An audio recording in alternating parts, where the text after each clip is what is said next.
साथियों नमस्कार, मैं हूँ वेद वशिष्ठ और आप देख रहे हैं सहयोग समाचार। सर्वप्रथम आपको मकर संक्रांति की शुभकामनाएं। आज आपको लिए चलते हैं एक और क्राइम स्टोरी की ओर।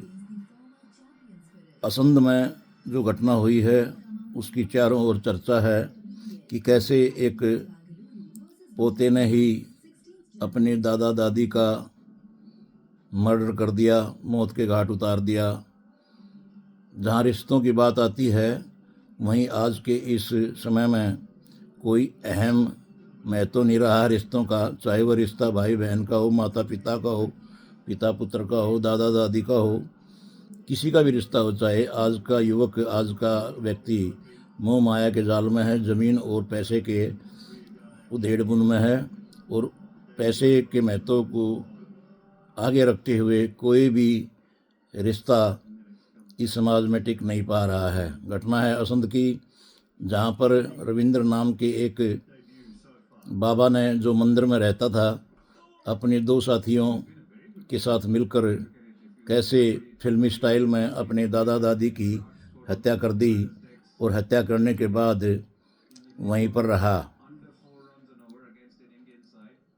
पुलिस के सूत्रों के अनुसार रविंद्र के पिता बंसी ने कुछ लोन ले रखा था और दादा दादी ने उन पैसों को चुका दिया था, लेकिन कहीं दादा दादी उन पैसों को ना मांग लें और जो प्लाट है उस पर मंदिर बनाने की सोच के साथ उसने अपने साथियों, दो जयसिंहपुरा के दो युवकों को जो छोटी मोटी चोरी करते थे, यह कहकर बुला लिया कि इस काम को अंजाम देना है और बाद में चोरी के नाम पर इस घटना को दरकिनार कर देना है। रात को दादा दादी का गला दबाकर अपने साथियों के साथ रविंद्र ने अपने दादा दादी को मौत के घाट उतार दिया और दादा दादी चिल्लाते रहे क्योंकि गला दबाया गया था और मुंह पर टेप बांधी गई थी और हत्यारा रविंद्र अपने मुंह पर मास्क लगाए हुए था। मास्क के चक्कर में दादा दादी को पहचान में नहीं आया और वो आवाज़ें मारते रहे कि पड़ोस के कमरे में हमारा पोता है, शायद वो हमें बचा दे, और वो रविंद्र बचाओ की आवाज़ लगाते रहे।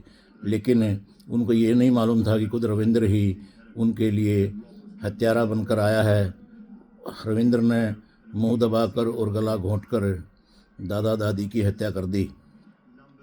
डीएसपी गोरखपाल राणा ने घटना को उजागर करते हुए बताया कि जब मामले की जांच की गई तो हत्यारे रविंद्र के उंगली पर लगी चोट से अंदाज़ा हुआ कि यही शायद इसमें शामिल हो सकता है, और जब उसको गिरफ्तार करके शाम को पुलिस अपने साथ ले गई और थोड़ा सा दबाव दिया तो उसने पूरी घटना को अंजाम देना स्वीकार कर लिया।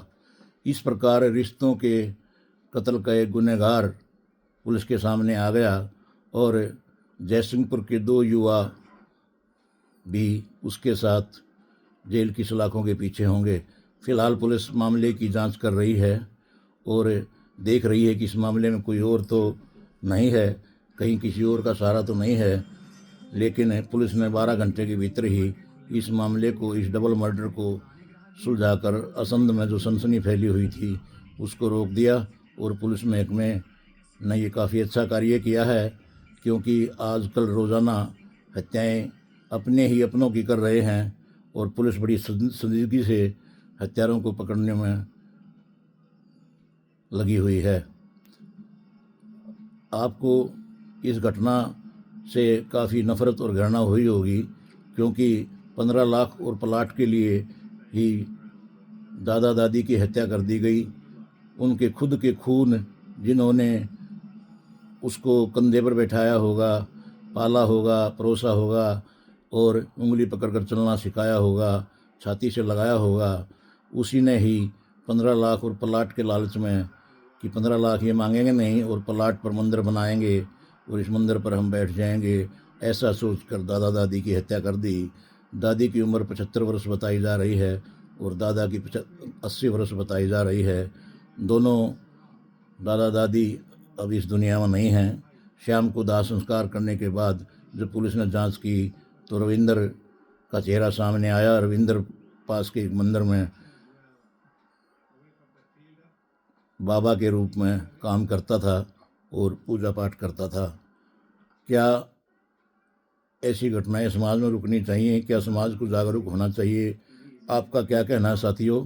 कृपा करके हमें बताएं और हमारे चैनल को सब्सक्राइब करें। मैं वेद वशिष्ठ सहयोग समाचार के लिए इसराना से रवि राजेश के साथ। नमस्कार साथियों, फिर मुलाकात करेंगे अगले अंक में। नमस्कार।